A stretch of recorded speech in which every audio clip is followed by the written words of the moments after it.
ഉണ്ട്. നമുക്ക് ആദ്യം പൊതുവായ പത്രവാർത്തയിൽ തുടങ്ങാം. ദേശീയപാതയിലെ വിള്ളൽ തന്നെയായിരിക്കാം പ്രധാനപ്പെട്ട പത്രവാർത്തകളുടെ ലീഡ്. വളരെ വേഗം നമുക്കൊന്ന് പരിശോധിച്ചു പോയാൽ മനോരമയിൽ പുതും എന്ന തലക്കെട്ടോടു കൂടിയാണ് ആ വാർത്ത റിപ്പോർട്ട് ചെയ്തിരിക്കുന്നത്. ദേശീയപാത 66 3 ജില്ലകളിൽ മണ്ണിടിച്ചിൽ വിള്ളൽ എന്നാണ് പത്രം റിപ്പോർട്ട് ചെയ്യുന്നത്.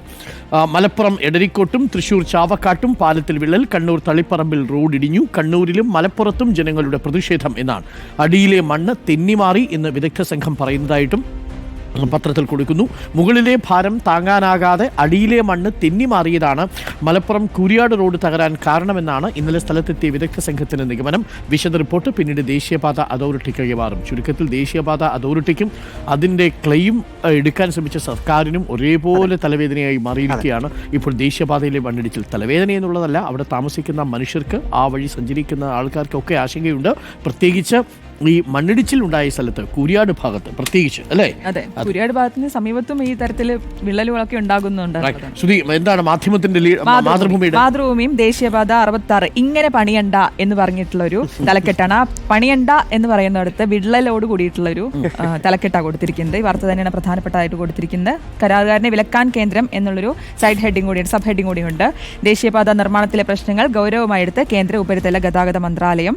മലപ്പുറം കൂരിയാട്ട് നിർമ്മാണ അവസാന ഘട്ടത്തിലെത്തിയ ദേശീയപാത തകർന്നതിൽ പഠനം നടത്തുമെന്നും കരാറുകാരനെ വിലക്കുമെന്നും കേന്ദ്ര ഉപരിതല ഗതാഗത മന്ത്രി നിതിൻ ഗഡ്കരി അറിയിച്ചതായി ഇ.ടി. മുഹമ്മദ് ബഷീർ MP പറഞ്ഞു.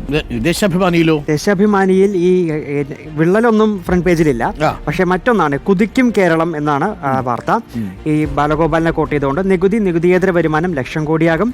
പി രാജീവിനെ കോട്ട് ചെയ്തുകൊണ്ട് ആഗോള നിക്ഷേപക ഉച്ചകോടി 2675 കോടിയുടെ 8 പദ്ധതി ഈ മാസം എന്ന് പറയുന്നത്. ഇതാണ് ദേശാഭിമാനിയുടെ മെയിൻ ലീഡ്. പത്രവും എനിക്കൊന്ന് സർക്കാരും ഫോക്കസ് ചെയ്യാൻ പോകുന്നത് വികസന പ്രവർത്തനങ്ങളെ ഷോക്കേസ് ചെയ്യാൻ വേണ്ടിയായിരിക്കും. ഒരു നെഗറ്റീവ് വാർത്തയും കൊടുക്കുന്നില്ല. അപ്പം വിള്ളലടക്കമുള്ള കാര്യങ്ങൾ ദേശാഭിമാനിയിൽ ആദ്യ പേജിലില്ല. എന്നാൽ വളരെ സന്തോഷകരമായ ഒരു വാർത്തയുള്ളത്, ഇന്ത്യയിലേക്ക് രണ്ടാമതും ബുക്കർ ഇന്റർനാഷണൽ പ്രൈസ് എത്തിയിരിക്കുന്നു എന്നുള്ളതാണ്. കന്നഡ എഴുത്തുകാരി ബാനു മുഷ്താഖിനും വിവർത്തക ദീപാ ഭസ്തിക്കുമാണ് രാജ്യാന്തര അംഗീകാരം നൽകിയിരിക്കുന്നത്. ഇന്ത്യൻ എഴുത്തിന്റെ അഭിമാനമുദ്രകളായി ബാനു മുഷ്താഖും ദീപാ ഭസ്തിയും.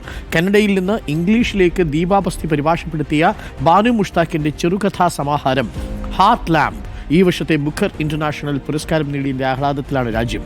പുരസ്കാരത്തുക ഏകദേശം 57 ലക്ഷം രൂപ ഇരുവരും പങ്കിട്ടിരിക്കുന്നു എന്നുള്ളതാണ് വളരെ പ്രധാനപ്പെട്ട കാര്യം. ആദ്യമായാണ് ഒരു ചെറുകഥാ സമാഹാരം ബുക്കർ ഇന്റർനാഷണൽ നേടുന്നത്.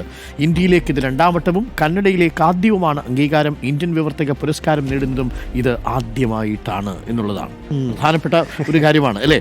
ലോകഭാഷകളിൽ നിന്ന് ഇംഗ്ലീഷിലേക്ക് മൊഴിമാറ്റി പ്രസിദ്ധീകരിക്കുന്ന സാഹിത്യകൃതികൾക്ക് നൽകുന്ന പുരസ്കാരമാണ് ബുക്കർ ഇന്റർനാഷണൽ പ്രൈസ്.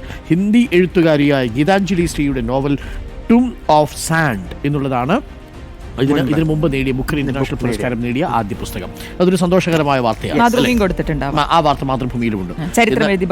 കുട്ടിയുടെ വാർത്ത ആദ്യ പേജിൽ കൊടുത്തിട്ടുണ്ട്. പീഡിപ്പിക്കപ്പെട്ടെന്ന് അമ്മ പുഴയിൽ എറിഞ്ഞു കൊന്ന കുഞ്ഞ് പീഡിപ്പിക്കപ്പെട്ടെന്ന സംശയം എന്നുള്ള വാർത്തയോട് 3.5 വയസ്സുകാരിയുടെ മരണത്തിൽ വഴിത്തിരിവ്, ബന്ധു കസ്റ്റഡിയിൽ എന്ന തലക്കെട്ടോടു കൂടിയാണ് ആ വാർത്ത മനോരമ കൈകാര്യം ചെയ്തത്. മാധ്യമത്തിലേക്ക് എത്തിയാൽ മാധ്യമത്തിലെ പ്രധാനപ്പെട്ട വാർത്തയായി ആദ്യ പേജിലുള്ളത് CPI മാവോയിസ്റ്റ് ജനറൽ സെക്രട്ടറിയെ വെടിവെച്ചു കൊന്നു എന്നുള്ള വാർത്തയാണ്.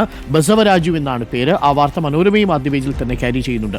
കേശവറാവുവിനെ വധിച്ചത് ഏറ്റുമുട്ടലിൽ നിന്ന് സുരക്ഷാ സേന. ജനറൽ സെക്രട്ടറി തലത്തിലുള്ള നേതാവിനെ ഇല്ലാതാക്കുന്നത് ഇതാദ്യമാണെന്ന് ആഭ്യന്തര വകുപ്പ് മന്ത്രി പറയുന്നു. 2 ദിവസത്തിനിടെ ഛത്തീസ്ഗഡിൽ 27 മാവോവാദികളാണ് കൊല്ലപ്പെട്ടിരിക്കുന്നത്. അവിടെ വലിയ രീതിയിലുള്ള ഒരു മാവോയിസ്റ്റ് വേട്ട നടക്കുകയാണ്. CPI മാവോയിസ്റ്റ് ജനറൽ സെക്രട്ടറിയെ തന്നെയാണ് വെടിവെച്ചു കൊന്നിരിക്കുന്നത്, ബസവരാജു എന്ന നമ്പാല കേശവറാവുവിനെ.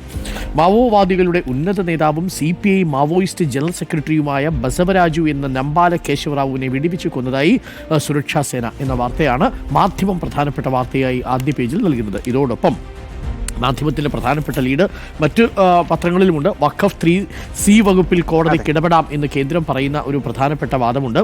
ഇതിൻ്റെ ലീഡ് എന്ന് പറയുന്നത് മാധ്യമം കൊടുത്തിരിക്കുന്നത് വഖഫ് ഇസ്ലാമിൻ്റെ അവിഭാജ്യ ഘടകമല്ലെന്ന് കേന്ദ്രം എന്നാണ് പറഞ്ഞിരിക്കുന്നത്. ഇതാണ് ഇന്നലെ നമ്മളും ലീഡായി കൊടുത്ത പ്രധാനപ്പെട്ട വാർത്ത. വഖഫ് കേസിൽ സുപ്രീം കോടതിയിൽ വാദം തുടരുകയാണ്. ഉപയോഗത്തിലൂടെയുള്ള വഖഫ് ഒരിക്കൽ ഭരണകൂടം കൊടുത്ത അവകാശമാണ്. നിയമം വഴി അംഗീകരിച്ച അവകാശം മറ്റൊരു നിയമത്തിലൂടെ സർക്കാരിന് തിരിച്ചെടുക്കാം എന്നതാണ് ഇന്നലെ സോളിസിറ്റർ ജനറൽ തുഷാർ മേത്ത അറിയിച്ചിരിക്കുന്നത്. അപ്പോൾ വഖഫ് മറ്റേതെങ്കിലും മുസ്ലിം ആചാരം പോലെ ഒരു ആചാരമല്ല എന്ന നിലപാടിലാണ് ഇപ്പോൾ കേന്ദ്രം നിൽക്കുന്നത്. അതുകൊണ്ട് നിയമം വഴി കൊടുത്തത് നിയമത്തിന് തിരിച്ചെടുക്കാം എന്ന് പറയുന്നു. എന്തായാലും വാദം തുടരുകയാണ്. തുടക്കത്തിൽ തന്നെയും കേന്ദ്രം പറഞ്ഞത് അങ്ങനെ തന്നെയായിരുന്നു. ഹിന്ദു പത്രത്തിലെ പ്രധാനപ്പെട്ട വാർത്ത top Maoist leader among 27 killed in Chhattisgarh എന്നുള്ള വാർത്തയാണ് കൊടുത്തിരിക്കുന്നത്. ബസവരാജുവിന്റെ മരണവാർത്തയാണ്. ഏറ്റുമുട്ടലിൽ ബസവരാജുവിനെ കൊന്ന വാർത്തയാണ് ഹിന്ദുവിന്റെ പ്രധാനപ്പെട്ട ലീഡ്.